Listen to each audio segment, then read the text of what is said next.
នេះគឺជាសកម្មភាពនៃការចាក់ខឿន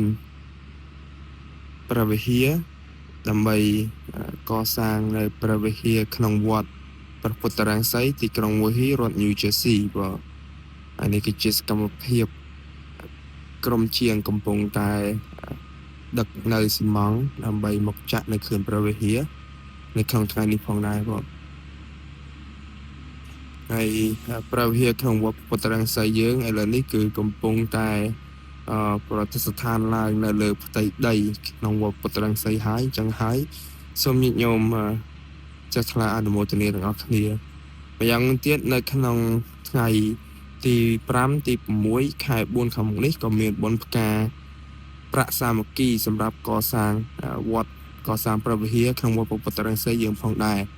ដូច្នេះសូមអញ្ជើញញាតិញោមពុទ្ធបរិស័ទទាំងអស់គ្នាចូលរួមឲ្យបានច្រើនគ្រប់គ្នា